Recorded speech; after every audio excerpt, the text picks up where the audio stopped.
Hello and welcome back to the Premier Injuries channel. Today we're doing another one of Ben's reactions to players' treatments in the Premier League, giving you some really in-depth player injury analysis, maybe how they come back from certain injuries.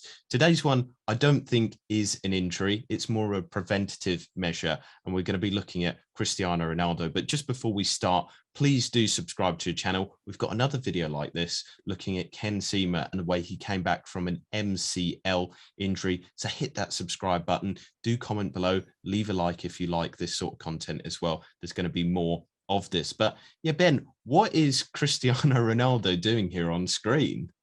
Yeah, very much in vogue at the moment, Jason. And Cristiano Ronaldo is actually stepping into a cryotherapy chamber. Why into a cryo chamber then? What is the kind of science here that backs this up?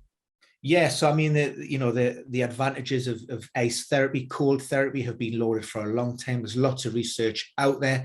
This is the next incarnation, the next level of that, this cryotherapy chamber. And it's particularly good, and we're hoping an instance for as part of a recovery strategy. So maybe post-exercise, post-game, post-training. What this, this cold therapy situation does, it basically, it slows the onset of muscle soreness, but it also quickens that healing process up as well. So basically players return back to optimum levels quicker than they would, without this kind of intervention.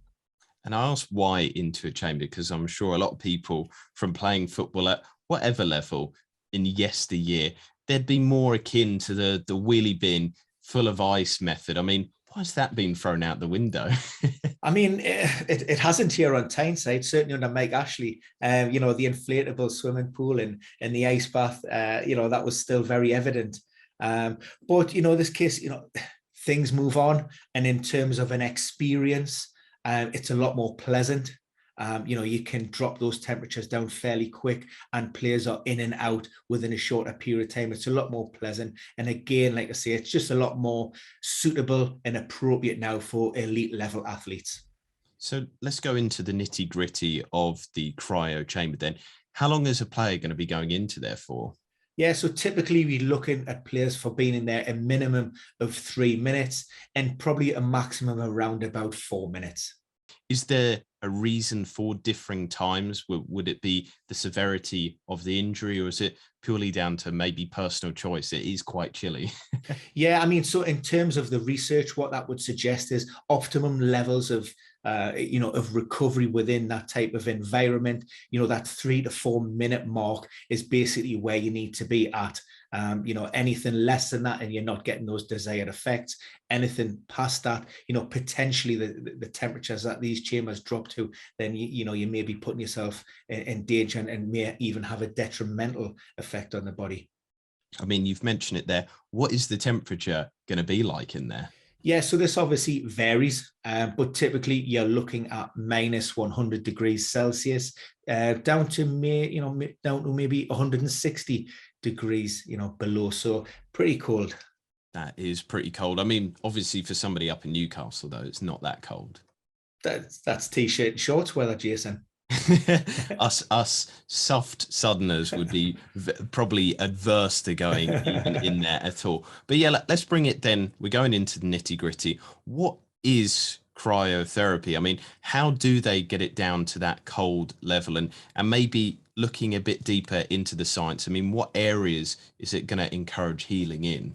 Yeah, so it's liquid nitrogen combined with the electricity normally within the chamber that will drop those temperatures right down. And so initially, stepping into that type of environment, the brain receptors pick up on that severe drop in cold, and instantly it's that fight or flight system kicks in, and the body wants to protect itself. It forces the blood in and around the trunk, and it wants to protect those vital organs.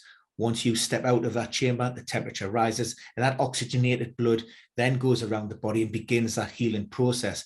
But there's a number of benefits associated with cryotherapy chambers. One is we've touched upon it. It potentially delays muscle soreness, but quickens up that healing process, allowing players to return quicker and faster than they normally would. But also, the list is pretty much endless. It can help to regulate sleep patterns for longer in a better quality of sleep. You can be looking at maybe increasing aerobic capacity if you consistently use the cryotherapy chamber, a minimum of maybe 10 to 20 sessions.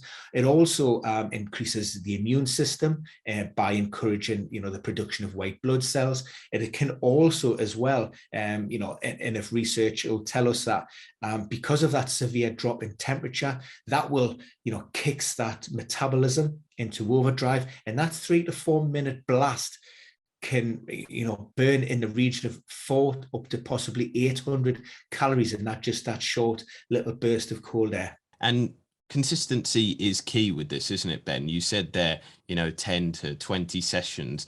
It's not a one-off kind of thing, is it?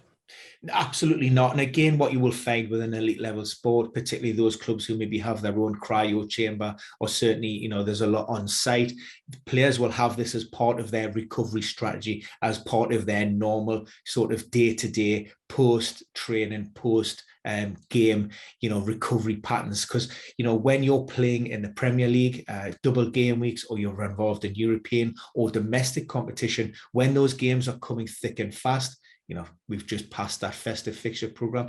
You need to make sure that you're, on the ball and you're recovered back to optimal levels, because, at this highest level, it's all about those small margins, and those small percentages can be the difference between winning and losing a game.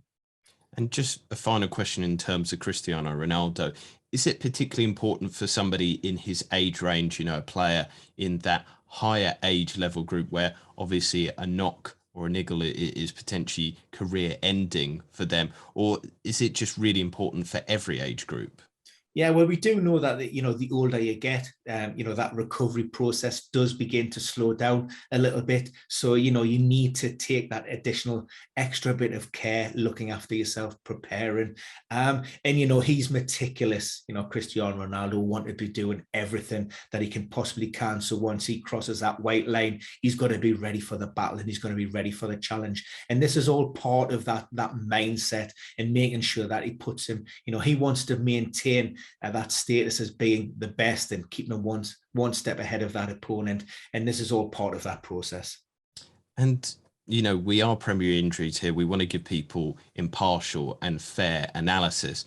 And some of the science may suggest that it's quite an expensive product, maybe not for amazing returns. But in your opinion, then, when it comes to these big clubs, is it that marginal gain where they can pay for it and it's quite an expensive thing, maybe in the six figures, but that's all right for them? That's well within their budget. For somebody like you and me, though, the bin method is probably a bit safer in terms of our back pockets. Yeah, I mean, absolutely. Again, clubs at the highest level as well, you want to be, elite level athletes. You need to be treating these guys. There's no point in, paying a guy 200, 300, 400,000 pounds a week and then stick him in a bucket full of ice. You're on Tyneside. That's why Wilmerby's don't attract those big stars at this current moment. So yeah, look, for those types of sportsmen, then the cryo chamber, they're great. It allows multiple occupants, and they're in and out. But for me and you, Jason, it's hard to justify the outlay in terms of, like I say, for what you're going to get back. What you would need consistent sessions and exposure to these extreme temperatures to maximize the benefits of, this cryotherapy. So that is the analysis there. I hope people have enjoyed it. In terms of it, people do hit the subscribe button. I hope you've enjoyed that deep analysis there. We're going to have so much good content here on the channel. Amazing kind of stuff that only we can deliver in terms of in-depth analysis on injuries. We've got data. We've got the best experts around. So it's all here, whether you're betting on the Premier League, whether you're playing fantasy sport, or if you're just interested in maybe recovering yourself. Premier Injuries is the best place for you. But for now, I'm going to wish you the best of luck, and we will see you again very soon.